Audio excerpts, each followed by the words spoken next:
Այն ինչ հիմա կլսեք, այդ չի լինելու կուսակցական խոսք, այդ չի լինելու քարոզչական ելույթ։ Այս լինելու է պետականության նոր հայեցակարգի բացում ու այն հստակ մեխանիզմով, որով պետություն են ստեղծում ոչ թե լոզունգներով կամ օդի մեջ դատարկ խոստումներով։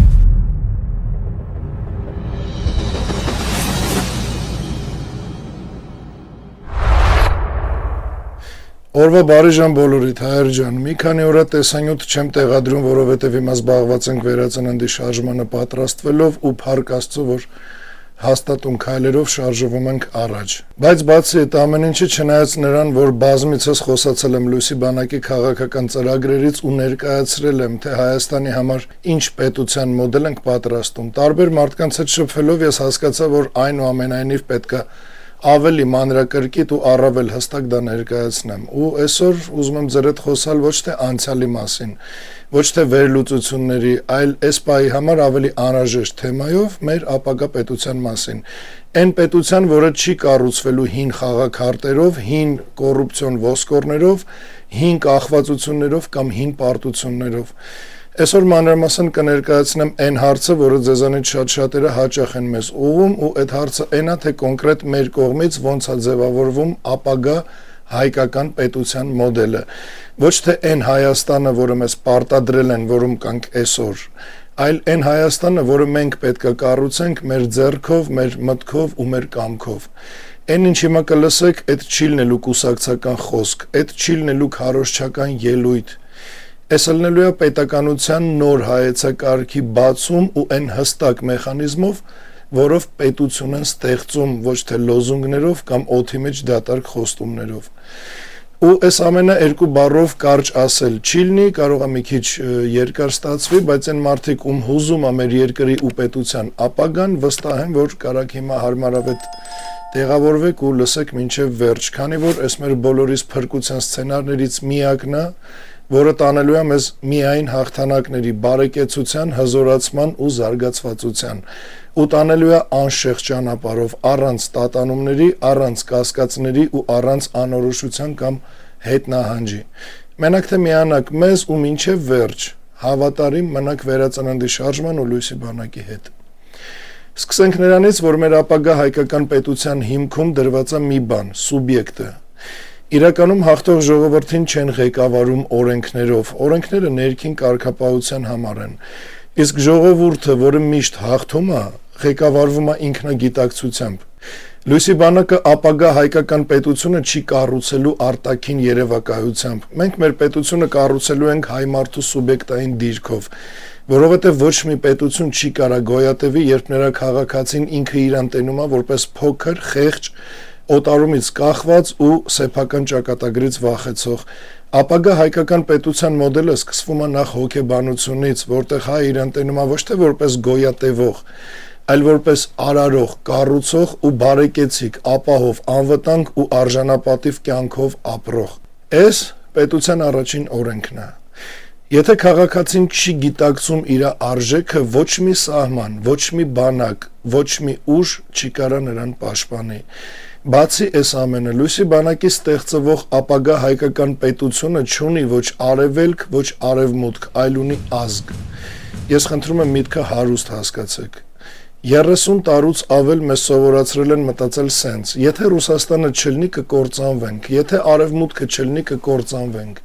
Չգիտեմ, եթե վերևներից թույլ չտան չենք կարա ուսեն շարունակ, իսկ այդ մտածելակերպը պետություն չունեցող ժողովրդների լեզու է, այսինքն քոչվորների, իսկ մենք քոչվոր չենք, մենք աշխարհին քաղաքակրթություն տված իրական ազգ ենք, ու մերը պետք է լինի իրական պետություն, իսկ իրական պետությունները ասում են, եթե մենք չլինենք, բոլորը կկորցնեն մեր արժեքը։ Լույսի բանակի կառուցած ապագա հայկական պետությունը չի լինելու ոչ ռուսական վասալատ, ոչ արևմտյան փորձադաշտ, ոչ էլ թուրքական միջանցք։ Հայաստանը լինելու է ստիպող պետություն, ոչ թե խնդրող։ Ու ստիպող ոչ միայն ֆիզիկական ուժով, պատերազմով, ոնց որ շատերը պատկերացնում են, երբ խոսում ենք ուժից, այլ իր գիտելիքով, զարգացվածությամբ, իրավական հիմունքներով, բարոյական ու պատմական հիմքերով, ու դրա համար պետք է մի բան՝ ազգի արժանապատվության վերականգնում։ Քանի դեռ մենք մեզ տենում ենք ուրիշի ստվերում, մենք չենք կարա ունենանք պետություն, որը լցված կլինի լույսով, իմաստությամբ, ինքնագիտակցմամբ, պահանջատիրությամբ, սուվերենությամբ, պետականամետ մտածողությամբ ու արժանապատվությամբ։ Դա փաստ է։ Ու դրա համար Լուիսի բանակով իմ առաջնորդությամբ կառուցվող ապագա հայկական պետությունը լինելու է 4 անփոխարինելի հենարանների վրա, ու սրանք հենց այն 4 սյուներն են, որոնց վրա կանգնում է իրական պետությունը, ու որոնք երբեք չեն եղել մեր պետության հիմնասյուները, ոչ նախկին, ոչ էլ ներկա իշխանությունների օրոք։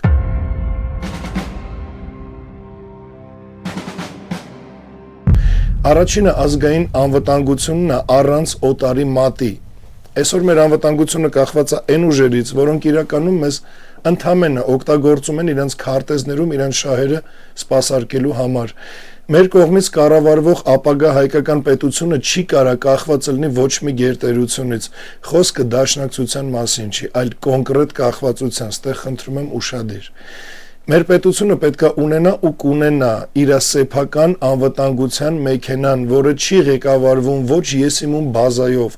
ոչ եսիմում մատակարարմամբ, ոչ էլ եսիմում քաղաքական խեղկատակությամբ։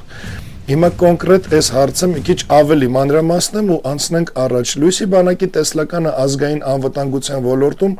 հիմնված է մի հատ պարզ, բայց դաժան ճշմարտության վրա։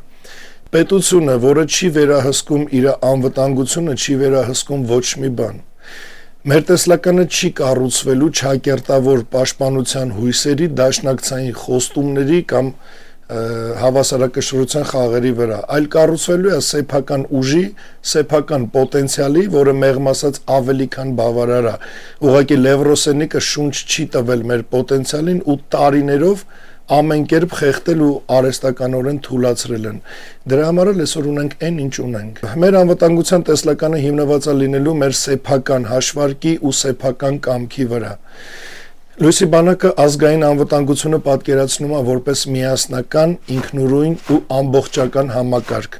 որի առանցքային սկզբունքներն են. առաջինը ինքնիշխան անվտանգության դոկտրին։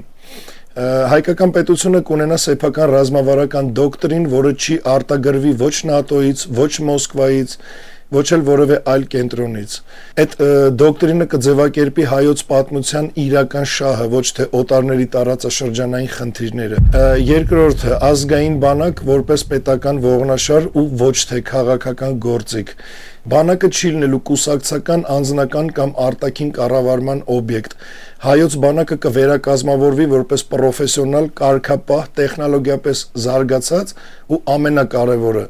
գաղափարապես հստակ ուժ, որի միակ պատվիրատուն հայկական պետությունն է։ Իսկ հայկական պետության բոլոր նպատակներն ու հրամանները մեր օրոք բխելու են բացառապես հայ ազգի ու պետականության շահերից։ Երրորդը անվտանգության փակ ինքնաբավ շղթա։ Մենք կկոտրենք այն մահացու կախվածությունը, որտեղ զենքը, ուսուցումը, հետախուզությունն ու ռազմավարական որոշումները գալիս են տարբեր արտաքին կենտրոններից։ Անվտանգության համակարգը կդառնա հնարավորինս ինքնաբավ որոշումների ընդունումից մինչև դրանց իրագործումը։ Հաջորդը պետություն, բանակ, ժողովուրդ միաձուլված համակարգ։ Անվտանգությունը չի դիտարկվելու մենակ որպես զորանոցների խնդիր։ Մեր օրոք անվտանգությունը կդառնա պետական մտածողության մաս ու կդառնա կրթության, գիտության, տեխնոլոգիայի, տնտեսության ու քաղաքացիական պատասխանատվության միջոցով։ Ժողովուրդը չի լինելու դիտորդ, այլ լինելու է անվտանգության մշակույթի կրող։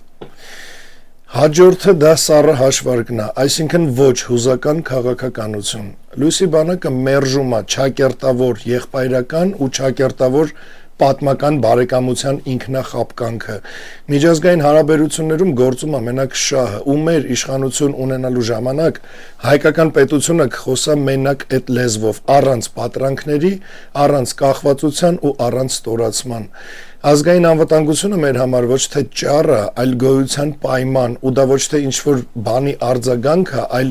հստակ նախաձեռնություն, որի բովանդակությունը հստակ է, ոչ թե օտարների պաշտպանություն, այլ սեփական ուժի կազմակերպում։ Լուիսի բանակի մոտեցումը էս է։ այն պետությունը, որը կանգնած է իր սեփական ոտերի վրա, ինքը ոչ մեկի պաշտպանության կարիքը չունի։ Միգուցե օգնության կամ աջակցության, բայց ոչ երբեք պաշտպանության, որովհետև դա իրականում ամոթ է ցանկացած իրան հարգող պետության ու արժանապատվություն ունեցող ժողովրդի համար, մանավանդ մեր դեպքում, որ մենք մեր ազգի մեջ նենց մարդիկ ունենք, նենց գիտնականներ ու ուղեղներ, որ կրկնակի անգամ ամոթ է ինչ-որ մեկից կախվածության մեջ ապրելը, սա անվտանգության մասով։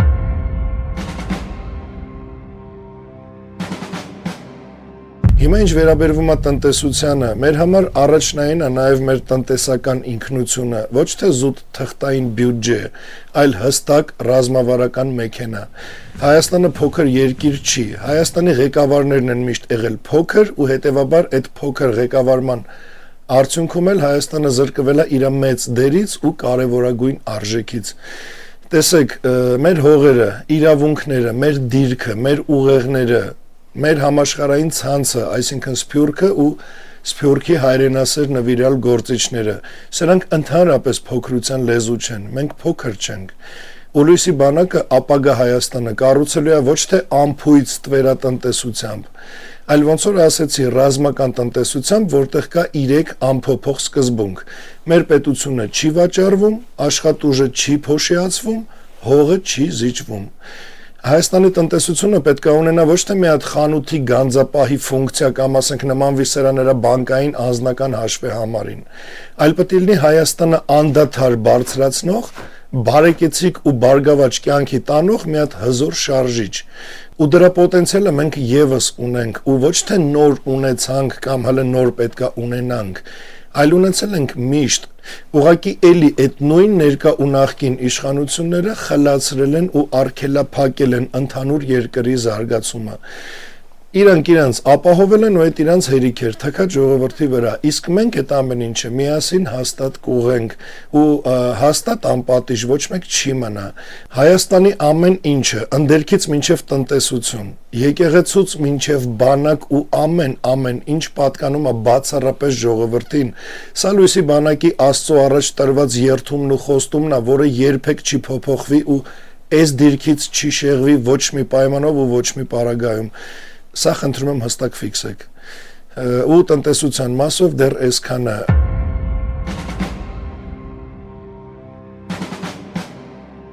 Հիմա լույսի բանակի կառուցվող Հայաստանի պետական մոդելի հաջորդ հիմնասյունը՝ մշակութային իշխանություն, ինքնության վերահսկողություն։ Ազգը մեռնում է ոչ թե երբ կորցնում է տարածքը, այլ երբ կորցնում է ինքնությունը։ Ապագա հայկական պետությունը, այսինքն լույսի բանակի իշխանության օրոք մեր երկիրը, չի կարա շարունակի ապրել այսօրվա կոտրված մշակութային կրթությամբ,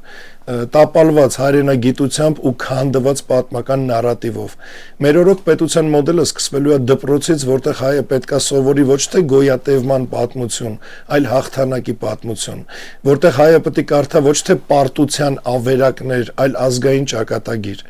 Մշակույթը պետությունը, ով վերահսկում է մշակույթը, վերահսկում է միտքը։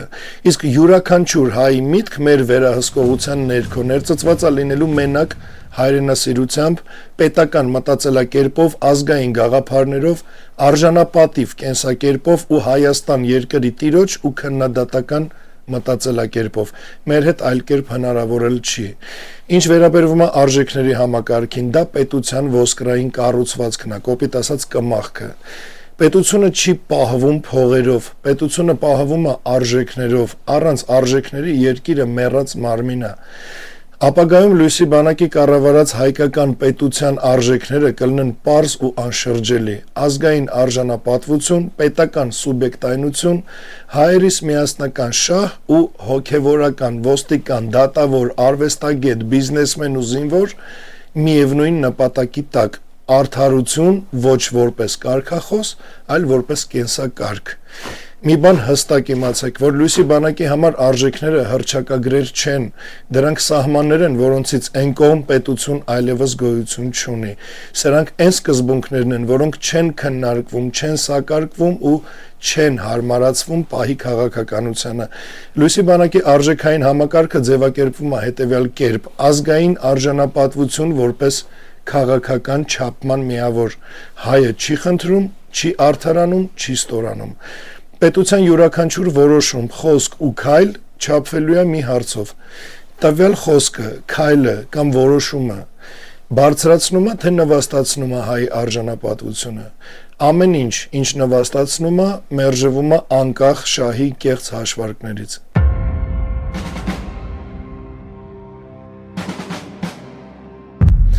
Հաջորդը պետական սուբյեկտայնություն ու ոչ թե որպես մենակ կարգավիճակ, այլ որպես վարք։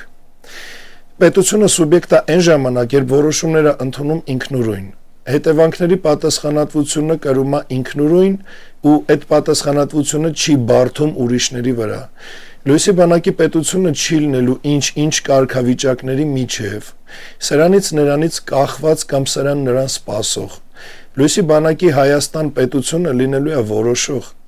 Մեր համար հայազգի միասնական շահը վերադասված ցանկացածի անհատական ու խմբային շահերից։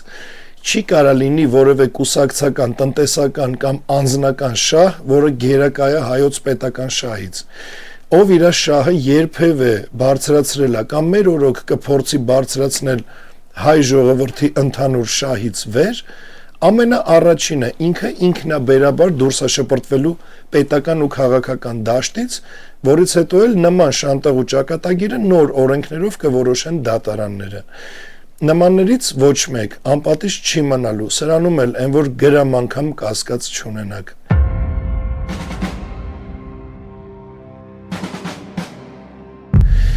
Հաջորդը մտավորականն ու զինվորն են, ովքեր պետք է լինեն մի ճակատում։ Մտավորականն ու զինվորը հակադիր բևեռներ չեն։ Մեկը ձևավորում է իմաստ, մյուսը պաշտպանում է այդ իմաստը։ Լույսի բանակի արժեքային համակարգում կրթությունը, գիտությունը, գաղափարախոսությունն ու պաշտպանությունը ծառայում են նույն նպատակին՝ հայոց պետության ամրապնդմանը, ու մեր այս դիրքորոշումը միշտ մնալու է այսենց հստակ։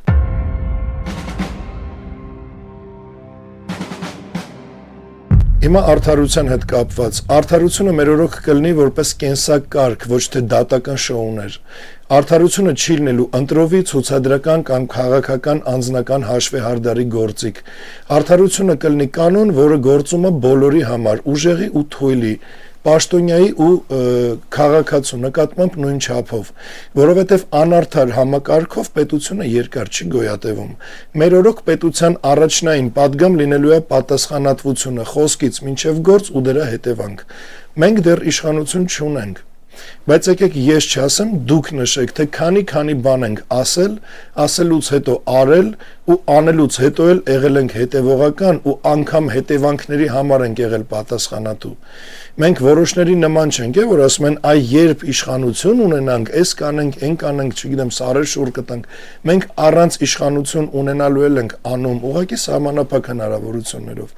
Իշխանությունը մեզ ընդհանրապես տալու է ավելի մեծ իրավասություն ու հնարավորություն։ Դրա համար էլ մեր համար իշխանությունը ոմանց պես գլխավոր նպատակ չի, այլ մեր բոլոր հայանպաստ նպատակները իրականացնելու համար միջոց է,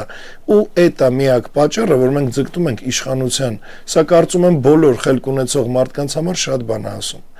Մենք տասնյակ անգամներ ենք ապացուցել, որ Լույսի բանակի արժեքային դաշտում խոսքը պարտավորություն է, ով խոսում է պետք է պատասխան տա, ով որոշում է ընդունում, կրում է դրա հետևանքը։ Ու մեր օրոք ցանկացած քաղաքական գործ չի ու առավել եւս կարևոր պաշտոններ զբաղեցնողների անպատասխանատվությունը դիտարկվելու է որպես պետական հանցանք։ Դե հետևանքներն էլ կարծում եմ պարզ է։ Ու այս ամեն ինչը արժեք է, իսկ արժեքները չեն ստեղծվում զրոյից։ Դրանք վերականգնվում են պատմական հիշողությունից, պետական փորձից ու պարտությունների դառը դասերից։ Լույսի բանակի համար արժեքները պետության ոսկրային կառուցվածքն են, իսկ երբ ոսկորը ամուր է, մարմինը կանգնում է։ Երբ արժեքները ամուր են, պետությունը դառնում է անկոտրում։ Ու մենակ այսքանը գիտակցողն է, որ միանում է թե Լույսի բանակին, թե վերածննդի շարժմանը։ Ու հիմա ասեմ, թե ինչի է ապագա հայկական պետությունը ձևավորվում հենց հիմա, ոչ թե վաղը։ Տեսեք, աշխարհաքաղաքական քարտեզը փոխվում է, տարածաշրջանը նորից բաշխվում է։ Գերտերությունները նոր դիրքեր են գրավում ու այս խառը վիճակում կամի ճշմարտություն, չափսով փոքր պետությունները կամ դառնալու են գործիք, կամ դառնալու են տեր։ Հայաստանը վերջի անգամ ընտրեց սխալ դերը, այսինքն Հայաստանի ժողովուրդը ընտրեց հոգնած պետություն, կախված պետություն, դհոլ ու դառնիկ խփող պարապ պետություն ու ցավոք ընկած պետություն։ Բայց այդ պետք է մնա անցյալում։ Ապագայի մոդելը այլ է՝ սուբյեկտային, արժանապատիվ, վճռական, անհաշտ ու վերականգնվող։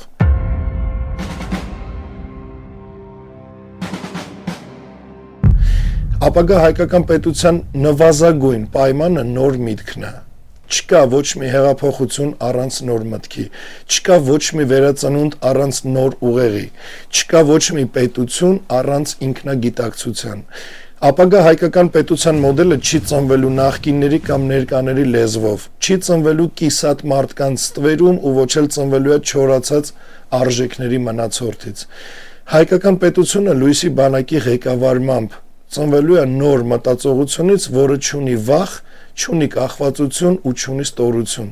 Ու այս այն կետն է, որտեղ ձևավորվում է ապագա Հայաստանի մոդելը մասնագետներով, ոչ թե մանիպուլատորներով, զարմանալի գժոտ ու իրական ծրագրերով, ոչ թե դատարկ խոսքերով, ազգով, ոչ թե ամբոխով, պետականությամբ ու ոչ թե իշխանությամբ։ Լուիսի բանակի համար նոր միտքը կարգախոս չի։ Մեր համար դա կառավարման մեթոդ է, քաղաքական լեզու ու պետական մտածողության նոր ստանդարտ։ Ու որ ասում եմ նոր, դա չի նշանակում կտրված մեր արմատներից, ընդհակառակը, հենց հիմնված մեր արմատների ու ազգային մտածողության վրա։ Ու հայեր ջան, հիշեք, այնտեղ որտեղ ավարտվում է հին ստրկամիտ ու ապազգային անպատասխանատու մտածողությունը, սկսվում է Լուիսի բանակի իշխանության տարածքը։ Նոր միտքը Լուիսի բանակի իշխանության օրոք ձևավորվելու ու գործարկվելու է հետևյալ կերպ. նախ եւ առաջ մտքի ազատագրում պարտված տրամաբանությունից։ Մենք չենք վերլուծելու ապագան պարտության լեզվով, այն ոնց որ մեզ սովորացրել են մտածել, որ չի կարելի,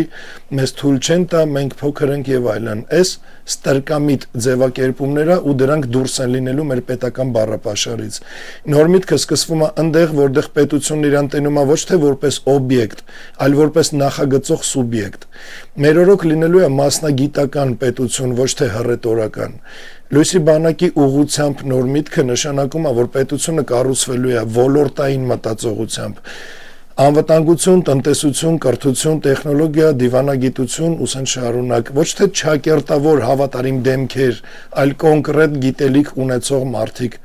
Այսինքն ոչ թե ամբաղ-զամբաղ ու անպատասխանատու խոսացողներ, ծանոթներ, բարեկամներ, այլ հստակ կառուցողներ, որովհետև Լուիսի բանակը ու կոնկրետ ես կիլոմետրերով հեռու ենք նեպոտիզմից։ Մեր բոլորի համար կարևոր է մասնագիտական գիտելիքը, որ յուրաքանչյուր նախարարություն աշխատի բացառապես մասնագիտացված ու հենված հայրենասիրական զգացմունքների ու ազգայնական մտածողության վրա։ Ես միշտ եմ ասել, հիմա նորից եմ ասում, անգամ այն լավագույն մասնագետը համայն հայության մեջից, ում հետ ես անձնական շփում չունեմ կամ վատ հարաբերություններ են, ինքը թող գա նիստերի, մենք իրար չբարևենք, բայց ինքը իմ պետությանը օգուտ տա։ Սա այն որ անգամ քննարկման թեմա չի։ Մեր հայրենիքը, մեր երկիրը վերջի վերջո պետք է դառնա գաղափարային սուբյեկտ։ Համակարգը պետք է լինի գաղափարից։ Նոր միտքը չի մնալու տեսական, նոր միտքը վերածվելու է կառավարման մոդելների, ինստիտուտների, կանոնների ու չափելի արդյունքների։ Ամեն գաղափար պարտավոր է ունենալ իր գործնական ճարտարապետությունը, հակառակ դեպքում այդ գաղափարը կմերժվի որպես դատարկություն։ Բացի այս ամեն ինչը, մեր գերագույն նպատակներից է պետական մտածողության սերմանումը հասարակության մեջ տարբեր միջոցներով։ Լուիսի բանակի ուղղությամբ նոր միտքը չի փակվելու էլիտաների շրջանակում, այդ միտքը դառնալու է կրթության, մեդիայի, հանրային խոսքի ու քաղաքացիական վարքի մաս։ Ազգը վերածվելու է մտածող սուբյեկտի, ոչ թե կառավարվող զանգվածի, ոնց որ կա հիմա։ Մեր իշխանությունը բերելու է իրական անկախություն, որը ոչ միայն դեռ չեք տեսել, անգամ չեք էլ պատկերացրել, որ մենք կարանք տենց անկախություն ունենանք։ Անկախություն ոչ միայն արտաքինից, այլ նաև ներքին կեղծություններից։ Նոր միտքը մերժում է հին քաղաքական դերաբաշխումը, իշխանություն, ընդդիմություն թատրոնը, որտեղ բոլորը խաղում են նույն սցենարը։ Լույսի բանակը ձևավորում է երրորդ որակը՝ պետական մտածողություն ընդդեմ համակարգային խաբեության։ Ու ի տարբերություն որոշների, երբ մենք ասում ենք ապագա, մենք այդ բառի մեջ տենում ենք հստակ մի բան՝ մենակ ապագայի մոդելավորում ու ոչ թե անցյալի վերապրում։ Անցյալից մենակ քաղած դասեր ու վերջ։ Մենք չենք փորձում վերականգնել կորցրածը հին մեթոդներով, այսինքն խնդրվելով, զիջումներով ու սրանրատակ պարկելով։ Նոր միտքը նշանակում է ապագայի նախագծում տեխնոլոգիական, կազմակերպչական ու գաղափարային առումով։ Պետությունը դիտարկվելու է որպես զարգացող համակարգ, ոչ թե սառացված ինչ-որ սիմվոլ, որը ամեն մի պատուհաս իրան հարմար առիթով վերցնում ու սարքում է իր համար քաղաքական դիվիդենտներ հավաքելու գործիք։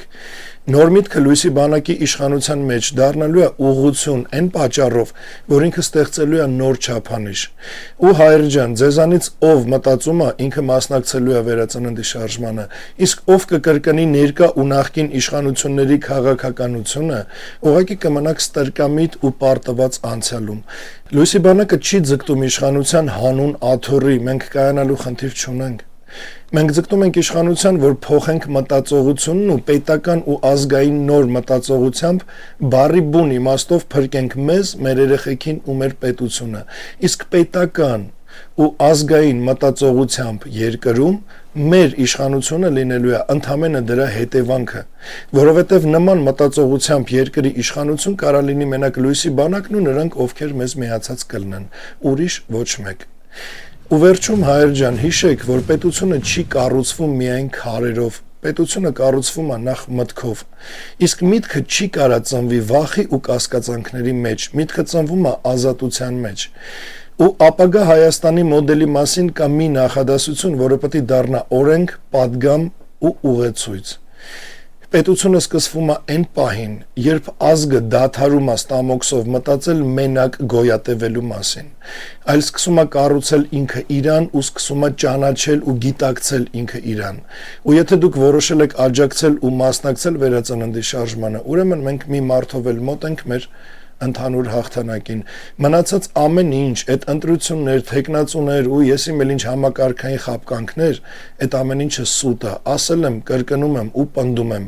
միայն լույսի բանակ ու ուրիշ ոչինչ, միայն լույսի բանակ ու առաջ Աստված։ Միացեք վերածննդի շարժմանը, եթե ուզում եք նոր շունչ, բարեկեցիկ ու արժանապատիվ կյանք, ու եթե ուզում եք ձեր երեխեքին թողեք պետություն ու հայրենիք։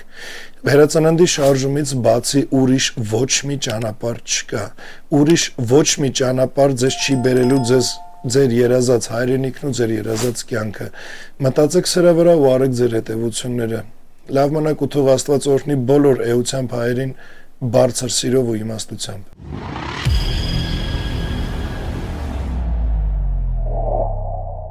Սիրելի հայրենակիցներ, հետևեք մեզ հետևյալ հարթակներում՝ Telegram, Լույսի բանակի պաշտոնական եւ Կարեն Արայանի անձնական ալիքներին, YouTube, Լույսի բանակի լրատվական եւ Կարեն Արայանի պաշտոնական ալիքներին,